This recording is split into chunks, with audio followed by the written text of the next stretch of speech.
Hello, everyone. My name is Herman Yamada, and I am 91 years old. I come from Hiroshima, Japan. Today, I want to share a long story, but it's really just a reason for me to be heard.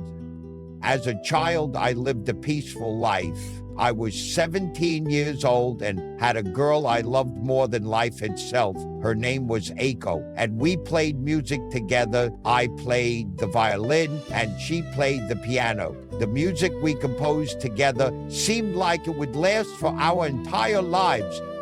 But everything changed on the morning of August 6, 1945. The morning, I brought a new piece of music we had written together to show Aiko. The sky was clear, not a cloud in sight, and I thought that nothing could ruin such a beautiful day. We had planned to perform it later that afternoon, but I couldn't have imagined that this would be the last morning I would ever see her. And then the sky was torn apart by a flash of bright white light. It was so bright that I could not open my eyes. There was no sound, just light, and then silence. I can't really remember what happened after that. When I opened my eyes, the world was unrecognizable. The buildings were destroyed and people's shadows were burned into the wall. Everything around me seemed to have vanished. I ran toward Aiko's house, calling her name again and again, but there was no answer. Her house was gone.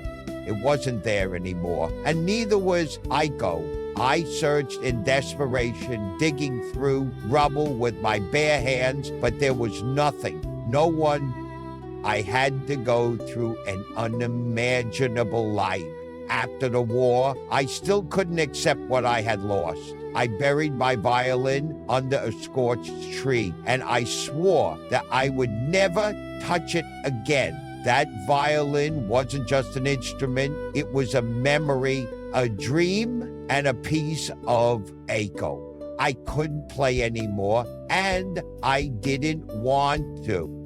For many years, I lived in pain and loss, but I always kept a faint hope, a hope that one day I might be able to fulfill the promise I made to her.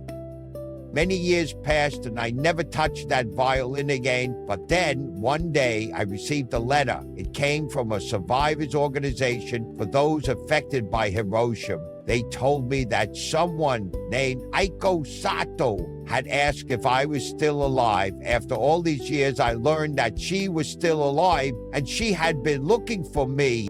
We met in silence. No words were needed, just an understanding between two people who had suffered too much. And then I asked her, "Do you remember the song?" She smiled softly and said, "Yes, I never forgot." So we played it again. Even though our hands were trembling and our eyes were dimmed, the music came back as if nothing had ever stopped it.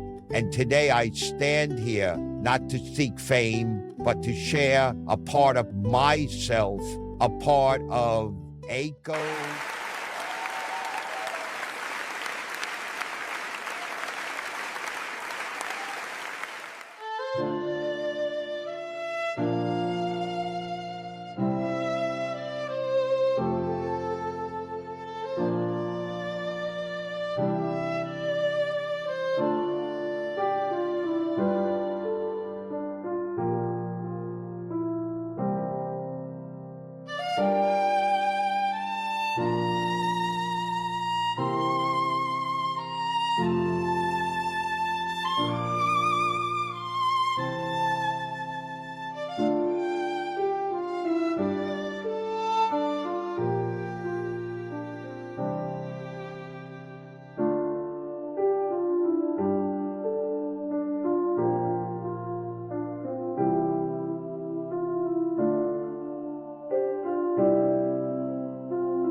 you.